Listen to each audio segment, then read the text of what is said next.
So today we're going to talk about one, evaluating where you are, number two, determining how you want things to change, three, deciding, making a decision, four, committing, and five, identifying and releasing all of the different limiting beliefs or stories or things that come up in your mind that tell you that you are, you can't do this, or you can't set these boundaries, you can't um, step away from this obligation or that obligation. So many of you may recall, and some of you may not, that there was this movie about 20-ish years ago or so, and it was called Office Space. And there was a character in that movie whose name was Peter Gibbons. And he was like my spirit animal at one point in my career. And one of the things that he says in this movie is that human beings were not meant to sit in little cubicles staring at computer screens all day, listening to 8 different bosses drone on about TPS reports. And it was that just always one, I just always thought that scene is so funny, but it resonated so much with me at the time because the majority of my career, that was how it was. And this was around the time when this movie first came out. I had been working full time in an office setting for probably about 4 or 5 years at the time that this movie came out, or at least the time I had seen the movie. And I remember being in this kind of position where I was just sort of faced with this question, like, is this really it?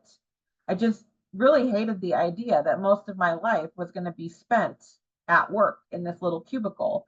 And when I started adding up the amount of time, when you think about how much time we sleep and the amount of time that we're required to be at our job, physically at this job, it started to become really apparent how little bit of this life that we actually get when we are, following sort of this concept, this conditioning. And I get that it's very, kind of like normal. It's what a lot of us do. And obviously I learned that I had to kind of accept this and continue moving on in my life. And, so then I kind of shifted my focus over time to finding jobs that I enjoyed more, that I found fulfilling in some way, and really looked for things, places that I could work that, had this mission that I could get behind. So, for a long time in my career, I had that.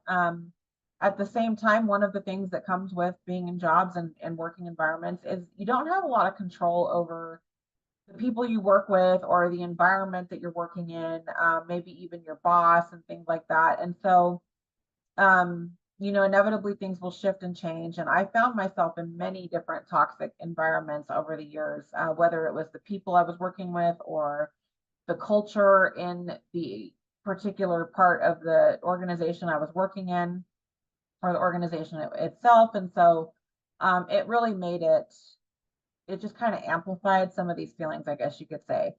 And so that sort of feeling just kind of would get louder and louder, especially when I found myself in these situations with, either toxic bosses or toxic coworkers or both. I had that pleasure as well, where it was like kind of coming at me at all angles.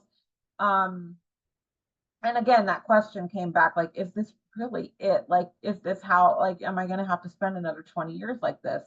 Um, and even though I identified with and really kind of felt exactly like Peter Gibbons from this movie, for a large part of my work life, I've always really been very hardworking.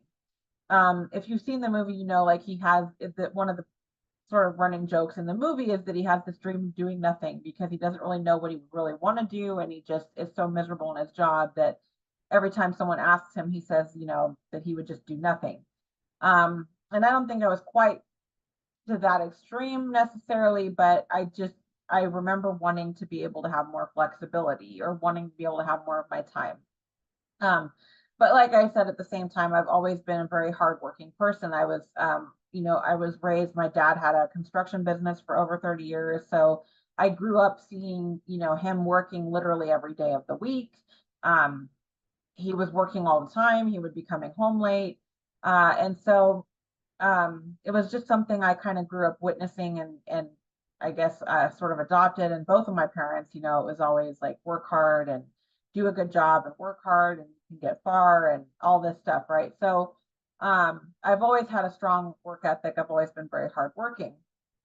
And I got to a point in my career, especially when I was younger, before I had my kids, where it was like darn near working myself to death, really, pretty closely. And then especially like even after I had my kids, like still kind of continuing with this obsession. And I started to really kind of struggle with various health issues related to it, whether it was physical health issues or just issues with anxiety and panic disorder and depression, because I was burned out. I was burning myself out. I was burning the candle at both ends.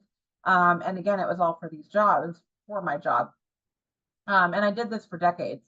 And sometimes I would work well into the night. I'd be getting home late. I just felt spread really thin. And when I wasn't at work, my mind was on work constantly. I was just like this obsession. Like I said, I was worried about something I hadn't gotten done, or something that was going on that I was trying to figure out how to solve the problem, or how to fix the issue, or whatever it was. And I was at work 24/7 because it was either in my mind and stressing about it and thinking about it that way, or physically being there and then being stressed and all that while I was there. So um I was just kind of in this all the time, and very driven, like I said, very ambitious. And so I was promoting pretty consistently every 1 to 2 years. There was one period where I was in a certain position for maybe about 5 years, but generally, other than that, I was always moving up into a different role, um, increasing responsibility every couple of years. And part of that was because I've always had this drive to continue to better myself in some way. It just was always focused in my job for much of my life. What can I do next? How can I get to the next level? How can I get better? How can I do better? And I found myself in this situation where someone else in my organization had kind of set their sights on my role, and basically kind of decided that this was something they should be doing, and I was kind of in the way.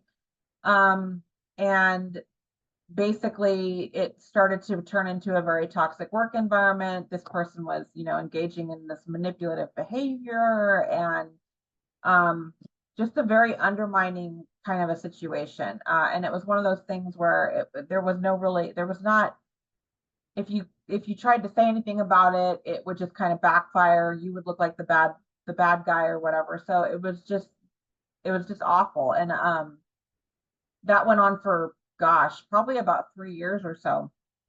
And at the same time, I had, had my youngest about a year prior to that. And I was trying to kind of, regain my sense of self after that, and trying to lose the weight from having my youngest, and all of these kinds of things were kind of like, what's the word? Kind of compounding on each other. And so the stress, the toxic environment, with the coworker and some of the leadership I was working with, and all of this kind of stuff going on, trying to balance, being a mom, um, this long commute that I had. I just felt so spread thin, and the depression was getting worse. The panic attacks were getting worse, and my health wasn't great. And I was just feeling worse and worse and worse. And so it got to a point where I was like, what am I doing this for? Like I said, I was in this situation where it felt like I was damned if I did, and I was damned if I didn't. And in hindsight, I'm very thankful for that situation, because it was like the breaking point for me. It was the thing that finally gave me I don't know what you call it, just like um, the push, or the sheer like determination to be like, screw this. I am not going to continue to allow my health and my well-being to deteriorate for this job where I'm not even appreciated, and being in this toxic environment all day every day. I'm going to start, taking care of myself. I'm going to get my health back. Like, so that was kind of the breaking point, the turning point for me. And that was the point that I started to really take a serious look at, like, okay, I need some boundaries here. I need, like, if I'm going to um lose this weight, if I'm going to improve my mental well-being, if I'm going to really regain my sense of self and my confidence and all of those things, then I need to put my health first. I need to be at the top of my priority list, which was very counterintuitive for me, because like I said earlier, a lot of women, especially mothers, we feel like that's a selfish thing to do. We feel like it's the wrong way to go about it.